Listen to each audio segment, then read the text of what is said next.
और अब जिक्र करेंगे चंडीगढ़ का, जहां सुखना लेक के फ्लड गेट खोल दिए गए हैं। सुखना लेक में जलस्तर बढ़ने पर ये फ्लड गेट खोले गए हैं। आसपास के लोगों को अलर्ट रहने की हिदायत दी गई है।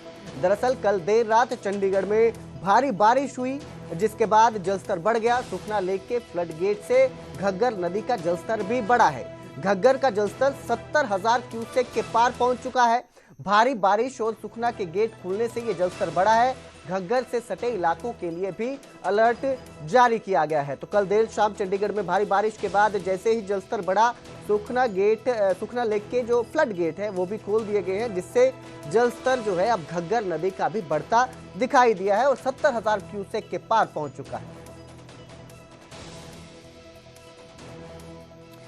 तो सुखना लेक के फ्लड गेट खोल दिए गए हैं।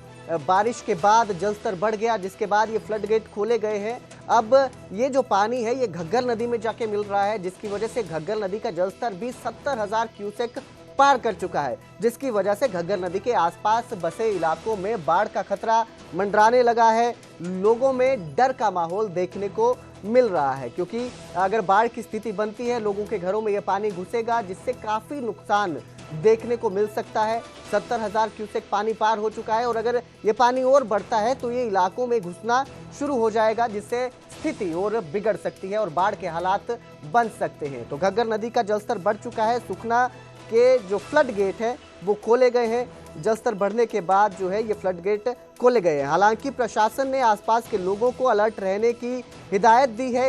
उन्हें कहा गया है कि वो सतर्क रहें, सावधान रहें, लेकिन जो स्थिति है वो डरावनी हो रही है। दिन प्रतिदिन जिस तरह से जलस्तर बढ़ रहा है, स्थिति और गंभीर बनती जा रही है। ਅਸੀਂ समय मौजूद ਹਾਂ ਮੋਹਾਲੀ ਜ਼ਿਲ੍ਹੇ ਦੇ ਭਾਂਖਰਪੁਰ ਮੁਬਾਰਕਪੁਰ ਏਰੀਏ ਵਿੱਚ, ਜਿੱਥੇ ਬੀਤੀ ਰਾਤ ਤੇਜ਼ ਬਰਸਾਤ ਤੋਂ ਬਾਅਦ ਘੱਗਰ ਨਦੀ ਜਿਹੜੀ ਪੂਰੇ ਉਫਾਨ ਤੇ ਨਜ਼ਰ ਆਈ। ਤਸਵੀਰਾਂ ਹੈਗੀਆਂ ਇਸ ਟਾਈਮ ਭਾਂਖਰਪੁਰ ਪਿੰਡ ਦੇ ਨਾਲ, ਜਿਹੜੇ ਖੇਤ ਸੀਗੇ, ਖੇਤੀ ਜਿਹੜੀ ਜ਼ਮੀਨ ਸੀ, ਉਹ ਸਾਰੀ ਇਸ ਪਾਣੀ ਨੇ ਆਪਣੀ ਚਪੇਟ ਵਿੱਚ ਲੈ ਲਈ ਹੈ। ਤੁਸੀਂ ਸਾਹਮਣੇ ਦੇਖ ਰਹੇ ਹੋਣੇ ਤਸਵੀਰਾਂ, ਇਸ ਟਾਈਮ ਘੱਗਰ ਨਦੀ ਹੈ ਜਿਹੜੀ ਉਤਰਾਵ ਤੇ ਹੈ। ਔਰ ਜੇ ਪਾਣੀ ਦੀ ਗੱਲ ਕਰੀਏ ਤਾਂ ਤੁਸੀਂ ਦੇਖੋਗੇ ਕਿੰਨਾ ਫੁੱਟ ਉੱਪਰ ਪਾਣੀ ਇਸ ਘੱਗਰ ਦਾ ਚੜ ਗਿਆ ਸੀਗਾ ਔਰ ਰੇਤਾ ਤੁਹਾਨੂੰ ਨਜ਼ਰ ਆ ਰਿਹਾ ਹੋਣਾ। ਇਸ ਟਾਈਮ ਪੂਰੀ ਹਲੇ ਨਦੀ ਉਤਰਾਵ ਤੇ ਹੈ, ਲੇਕਿਨ ਬੀਤੀ ਰਾਤ ਤੇਜ਼ ਬਰਸਾਤ ਜਿਹੜੀ ਹੋਈ ਹੈ, ਕੁਝ ਘੰਟੇ ਦੀ ਬਰਸਾਤ, ਕਾਫੀ ਤੇਜ਼ ਬਰਸਾਤ ਨੇ ਆਸ-ਪਾਸ ਜਿਹੜੀ ਜ਼ਮੀਨ ਹੈ ਉਸ ਨੂੰ ਆਪਣੀ ਚਪੇਟ ਵਿੱਚ ਲਿਆ, ਫਸਲ ਨੂੰ ਆਪਣੀ ਚਪੇਟ ਵਿੱਚ ਲਿਆ ਔਰ ਹਲੇ ਬਹਾਵ ਤੁਸੀਂ ਦੇਖੋ ਪਾਣੀ ਦਾ ਜ਼ਿਆਦਾ ਤੁਹਾਨੂੰ ਨਜ਼ਰ ਆ ਰਿਹਾ ਹੋਣਾ। ਸਾਡੇ ਨਾਲ ਪਿੰਡ ਦੇ ਕੁਝ ਲੋਕ ਵੀ ਮੌਜੂਦ ਨੇ ਜਿਨ੍ਹਾਂ ਦੀ ਫਸਲਾਂ ਇਸ ਪਾਣੀ ਦੀ ਚਪੇਟ ਵਿੱਚ ਆਈਆਂ ਨੇ ਔਰ ਕਿਉਂਕਿ ਘੱਗਰ ਜਿਹੜੀ ਹਲੇ ਵੀ ਉਨੀ ਉਫਾਨ ਤੇ ਹੈ ਲੇਕਿਨ ਉਤਰਾਵ ਤੇ ਹੈ। ਬੀਤੀ ਰਾਤ ਦੀ ਬਰਸਾਤ ਨੇ ਕਾਫੀ ਹਾਲਾਤ ਇਸ ਏਰੀਏ ਵਿੱਚ ਡੇਰਾਬੱਸੀ, ਮੁਬਾਰਕਪੁਰ, ਭਾਂਖਰਪੁਰ ਜਿਹੜੇ ਨਾਲ ਲੱਗਦੇ ਪਿੰਡ ਨੇ ਜੀਰਕਪੁਰ ਦੇ, ਉੱਥੇ ਕਾਫੀ ਹਾਲਾਤ ਬਦਲੇ ਨੇ। ਤਾਂ ਕੁਝ ਲੋਕ ਸਾਡੇ ਨਾਲ ਮੌਜੂਦ। ਤੁਸੀਂ ਕੀ ਨਾਮ ਹੈ ਤੁਹਾਡਾ? ਯਾਰਾ ਸਿੰਘ ਹੈ ਜੀ। ਤੁਸੀਂ ਕਿਹੜੇ ਪਿੰਡ ਦੇ ਜੀ? ਭਾਂਖਰਪੁਰ। ਇਹ ਜਿਹੜੀ ਅਸੀਂ ਦੇਖ ਰਹੇ ਹਾਂ ਤਸਵੀਰਾਂ, ਇਹ ਬੀਤੀ ਰਾਤ ਬਰਸਾਤ ਤੋਂ ਬਾਅਦ? ਹਾਂਜੀ, ਆ ਬਰਸਾਤ ਤੋਂ ਬਾਅਦ। ਤੁਹਾਡੀ ਜ਼ਮੀਨ ਇਹੋ ਜੀ ਲਾਗੇ ਉਹ ਵੀ ਇਹਦੇ ਚ? ਹਾਂਜੀ। ਅੱਛਾ, ਤੇ ਹੋਰ ਕੋਈ ਪਸ਼ੂਆਂ ਦਾ ਕੋਈ ਇਦਾਂ ਦਾ? ਨਾ, ਪਸ਼ੂਆਂ ਦਾ ਤਾਂ ਕੋਈ ਨਹੀਂ ਹੈ ਜੀ। ਤੇ ਕੀ ਹਾਲਾਤ ਨੇ? ਕੋਈ ਪ੍ਰਸ਼ਾਸਨ ਦੀ ਕੋਈ ਗੱਲ? ਕੱਖ ਚਾਰਾ ਚੂਰਾ ਸਭ ਖਤਮ ਆ ਜੀ ਇਸ ਟਾਈਮ। ਅੱਛਾ, ਜਿਹੜਾ ਸਾਰਾ ਚਾਰਾ ਕੱਖ ਸੀ? ਹਾਂਜੀ ਹਾਂਜੀ, ਪਾਣੀ ਗੱਲ ਭਰਿਆ ਖੜਾ। ਪਾਣੀ ਗੱਲ ਭਰਿਆ ਹੋਇਆ। ਕਿੰਨੇ ਏਕੜ 'ਚ ਪਾਣੀ ਫੈਲਿਆ ਹੋਣਾ ਅੰਦਾਜ਼ਾ? ਉਹ ਤਾਂ ਬਹੁਤ ਏਕੜ ਮਾ ਜੀ। ਉਹ ਦੇਖੋ ਪਾਣੀ, ਉਹ ਪਾਣੀ ਇੱਧਰ ਨੋ ਪਰੇ ਤੋਂ ਜਾਲੀ ਹੈ। ਕੁਝ ਹੋਰ ਲੋਕ? ਕੀ ਨਾਮ ਹੈ ਤੁਹਾਡਾ? ਮੇਰਾ ਨਾਮ ਜਤਿੰਦਰ ਸਿੰਘ ਹੈ। ਮੈਂ ਮਲਟੀਪਰਪਜ਼ ਹੈਲਥ ਕਰਮਚਾਰੀ ਹਾਂ। ਅੱਛਾ ਜੀ। ਮੇਰੀ ਇਸ ਇਲਾਕੇ ਦੇ ਵਿੱਚ ਹੀ ਡਿਊਟੀ ਹੈ ਸਿਹਤ ਵਿਭਾਗ ਦੇ ਵੱਲੋਂ। ਅੱਛਾ ਜੀ। ਹਾਂਜੀ। ਤੇ ਕੀ ਹਾਲਾਤ ਨੇ ਜਿਸ ਸਾਲ ਹਲੇ ਬਣੇ ਹੋਏ ਨੇ ਘੱਗਰ 'ਚ, ਕਿਉਂਕਿ ਦੇਰ ਰਾਤ ਬੜੀ ਬਰਸਾਤ ਹੋਈ? ਘੱਗਰ ਦੇ ਪਿਛਲੇ ਪਾਸੇ ਜੋ ਕੁਝ ਲੋਕ ਝੁੱਗੀਆਂ ਵਾਲੇ ਬੈਠੇ ਸਨ, ਅਸੀਂ ਉਹਨਾਂ ਨੂੰ ਪਹਿਲਾਂ ਹੀ ਅਲਟੀਮੇਟ ਦੇਤਾ ਸੀ ਕਿ ਪਾਣੀ ਕਿਸੇ ਵੀ ਸਮੇਂ ਇਸ ਘੱਗਰ ਵਿੱਚ ਆ ਸਕਦਾ ਹੈ ਔਰ ਅਸੀਂ ਉਹਨਾਂ ਨੂੰ ਸੇਫਲੀ ਪਹਿਲਾਂ ਸਮਝਾ ਕੇ ਦੱਸ ਕੇ ਘੱਗਰ ਦੇ ਜਿਹੜੇ ਕੰਢਿਆਂ ਤੋਂ ਬਾਹਰ ਬਿਠਾਤਾ ਸੀ, ਕੱਢ ਲਿਆ ਸੀਗਾ ਔਰ ਅੱਜ ਸਵੇਰ ਤੋਂ ਹੀ ਸਾਡੀਆਂ ਟੀਮਾਂ ਉੱਥੇ ਮੌਜੂਦ ਹੈ। ਅਸੀਂ ਉਹਨਾਂ ਲਈ ਸ਼ੁੱਧ ਪਾਣੀ ਕਰਨ ਲਈ ਕਲੋਰੀਨ ਦੀਆਂ ਗੋਲੀਆਂ ਔਰ ਹੋਰ ਵੀ ਜੋ ਵੀ ਉਹਨਾਂ ਨੂੰ ਦਵਾਈ ਕਿਸੇ ਵੀ ਤਰ੍ਹਾਂ ਦੀ ਚਾਹੀਦੀ ਹੈ ਉਹ ਅਸੀਂ ਸਵੇਰ ਤੋਂ ਹੀ ਮੁਹੱਈਆ ਕਰਵਾ ਰਹੇ ਹਾਂ। ਕਿੰਨਾ ਕੁ ਨੁਕਸਾਨ ਹੋਇਆ ਫਿਰ ਵੀ ਜਿਸ ਹਿਸਾਬ ਨਾਲ ਪਾਣੀ ਤੇਜ਼ ਆਇਆ ਆ? ਅਜੇ ਤੱਕ ਸਾਡੇ ਕੋਲੇ ਕੋਈ ਜਾਨੀ ਮਾਲੀ ਨੁਕਸਾਨ ਦੀ ਕੋਈ ਰਿਪੋਰਟ ਤਾਂ ਨਹੀਂ ਆਈਗੀ, ਪਰ ਛੋਟੇ ਛੋਟੇ ਜੋ ਕੋਈ ਪ੍ਰੋਬਲਮਸ ਆ ਰਹੀਆਂ ਲੋਕਾਂ ਨੂੰ ਸਿਹਤ ਦੇ ਰਿਗਾਰਡਿੰਗ, ਉਹਨਾਂ ਦਾ ਅਸੀਂ ਮੌਕੇ ਤੇ ਹੱਲ ਕਰ ਰਹੇ ਹਾਂ। ਅਗਰ ਕਿਸੇ ਨੂੰ ਜ਼ਿਆਦਾ ਪ੍ਰੋਬਲਮ ਆ ਤਾਂ ਉਹਨਾਂ ਨੂੰ ਅਸੀਂ ਡੇਰਾਬੱਸੀ ਸਿਵਲ ਹਸਪਤਾਲ ਵਿਖੇ ਰੈਫਰ ਕਰ ਰਹੇ ਹਾਂ। ਤੁਸੀਂ ਪਹਿਲਾਂ ਅਲਰਟ ਜਾਰੀ ਕੀਤਾ ਸੀ? ਬਿਲਕੁਲ ਜੀ, ਅਸੀਂ 2 ਦਿਨ ਪਹਿਲਾਂ ਹੀ ਅਲਰਟ ਜਾਰੀ ਕਰਤਾ। ਹੁਣ ਅੱਗੇ ਕੀ ਅਲਰਟ ਹੈ? ਅੱਗੇ ਦਾ ਵੀ ਅਲਰਟ ਇਹੀ ਹੈ ਕਿ ਪਾਣੀ ਦਾ ਕਿਸੇ ਸਮੇਂ ਵੀ ਹੋਰ ਵੱਧ ਸਕਦਾ ਹੈ ਜਾਂ ਜ਼ਿਆਦਾ ਤੇਜ਼ ਛੱਡਿਆ ਜਾ ਸਕਦਾ ਹੈ। ਤਾਂ ਸੋ ਲੋਕਾਂ ਨੂੰ ਤਾਂ ਸਾਡੀ ਇਹੀ ਅਪੀਲ ਹੈ ਕਿ ਘੱਗਰ ਦੇ ਨੇੜੇ ਨਾ ਰੁਕੋ, ਨਾ ਰਹੋ। ਜੋ ਝੁੱਗੀਆਂ ਵਾਲੇ ਆ ਉਹਨਾਂ ਨੂੰ ਵੀ ਸਾਡੀ ਇਹੀ ਅਪੀਲ ਹੈ ਕਿ ਉਹ ਘੱਗਰ ਦੇ ਵਿੱਚ ਨਾ ਰੁਕਣ, ਕਿਉਂਕਿ ਪਾਣੀ ਕਿਸੇ ਸਮੇਂ ਵੀ ਤੇਜ਼ ਹੋ ਸਕਦਾ ਹੈ, ਕਿਸੇ ਸਮੇਂ ਵੀ। ਕਿੰਨੇ ਕੁ ਲੋਕ ਸੀਗੇ ਜੀ ਇਹ ਝੁੱਗੀਆਂ ਵਾਲੇ?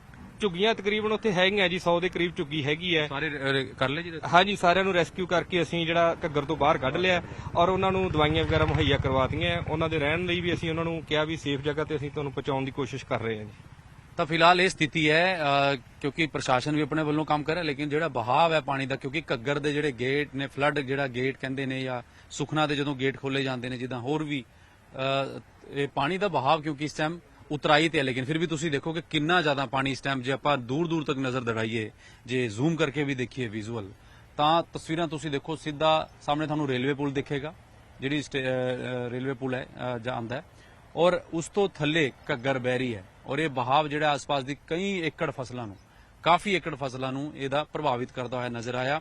ਔਰ ਜਿੱਦਾਂ ਕਿ ਜਾਣਕਾਰੀ ਦਿੱਤੀ ਹੈ ਸਿਹਤ ਕਰਮਚਾਰੀ ਨੇ, ਜਿਹੜੇ ਘੱਗਰ ਦੇ ਕਿਨਾਰੇ ਝੁੱਗੀ ਝੋਪੜੀਆਂ ਸੀਗੀਆਂ ਉਹਨਾਂ ਨੂੰ ਵੀ ਰੈਸਕਿਊ ਕੀਤਾ ਗਿਆ, ਉਹਨਾਂ ਲਈ ਪਾਣੀ ਦਵਾਈ ਦਾ ਪ੍ਰਬੰਧ ਜਿਹੜਾ ਹੈ ਉਹ ਕੀਤਾ ਗਿਆ। ਔਰ ਅਲਰਟ ਵੀ ਹੈ ਕਿ ਜਦੋਂ ਤੱਕ ਇਦਾਂ ਦਾ ਮੌਸਮ ਹੈ, ਬਰਸਾਤ ਹੈ ਜਾਂ ਪਾਣੀ ਖੋਲ੍ਹਿਆ ਜਾਂਦਾ ਹੈ, ਤਾਂ ਘੱਗਰ ਦੇ ਕਿਨਾਰੇ ਕੰਢੇ ਨਾ ਰਹਿਣ, ਉੱਥੋਂ ਸਾਈਡ ਤੋਂ ਰਹਿਣ, ਔਰ ਕਿਤੇ ਹੋਰ ਉਹਨਾਂ ਨੂੰ ਫਿਲਹਾਲ ਟੈਂਪਰੇਰੀ ਜਿਹੜਾ ਹੈਗਾ ਉਹ ਰੱਖਿਆ ਵੀ ਜਾ ਰਿਹਾ। ਫਿਲਹਾਲ ਤੁਸੀਂ ਤਸਵੀਰਾਂ ਇਹ ਪੰਖਰਪੁਰ ਦੇ ਏਰੀਏ ਦੀਆਂ, ਜਿੱਥੇ ਤੁਸੀਂ ਦੇਖੋ ਘੱਗਰ ਕਿਵੇਂ ਆਪਣਾ ਰਸਤਾ ਜਿਹੜਾ ਹੈਗਾ ਪਾਣੀ ਜਦੋਂ ਬਣਾਉਂਦਾ ਹੈ, ਤੇ ਆਸ-ਪਾਸ ਦੇ ਕਾਫੀ ਏਕੜ 'ਚ ਪਾਣੀ ਹੀ ਪਾਣੀ ਤੁਹਾਨੂੰ ਨਜ਼ਰ ਆ ਰਿਹਾ ਹੋਣਾ।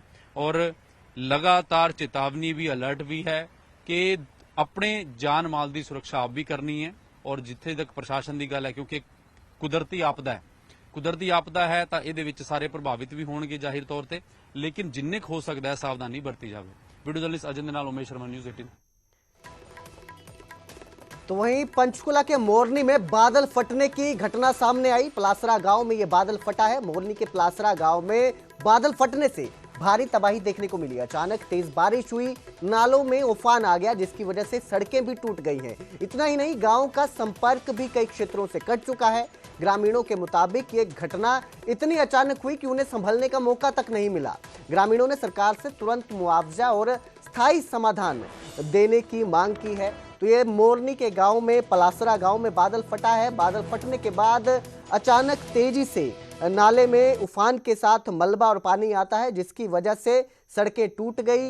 आने जाने का रास्ता जो है वो प्रभावित हो गया है। इस वजह से गांव का संपर्क भी कई क्षेत्रों से टूट चुका है। और घटना जो है ये इस तेजी से हुई कि लोगों को संभलने तक का मौका भी नहीं मिला है। इस खबर पर ज्यादा जानकारी के लिए मेरे सहयोगी तारा ठाकुर हमारे साथ जुड़े हैं। जी तारा ठाकुर, किस तरह ये घटना हुई, किस वक्त हुई और लोगों में किस तरह का माहौल देखने को मिल रहा है? जी बिल्कुल, देखिए पहाड़ी क्षेत्र अगर मोरनी की बात करें तो पहली दफा जो है ये चीज सुनने में आई है कि यहाँ पर बादल फटा है। और जो पलसरा गांव है वहाँ पर ये बादल फटने से भारी नुकसान हुआ है। अगर बात करें तो उसके चलते जो सड़कों में भारी जो लैंडस्लाइडिंग है वो हुई है। इसके अलावा कई चीजों का नुकसान भी हुआ है। फिलहाल जो पंचकुला प्रशासन है वो जो राहत कार्य है वो चला रहा है। जो रास्ते हैं मोरनी जाने वाले वो सभी ज्यादातर बंद हो चुके हैं लैंडस्लाइडिंग के चलते। तो एक बड़ा हादसा जो पलसरा गांव में हुआ है जहां बादल फटा है, सुबह के समय की ये घटना है, जिसके चलते जो ज्यादा नुकसान नहीं हुआ है, लेकिन जो काफी जगह पर लैंडस्लाइडिंग और सड़कें जो है वो टूटी हैं। भारी नुकसान जो है वो ग्रामीणों को झेलना पड़ा है। जी बहुत बहुत शुक्रिया इस तमाम जानकारी के लिए तारा ठाकुर।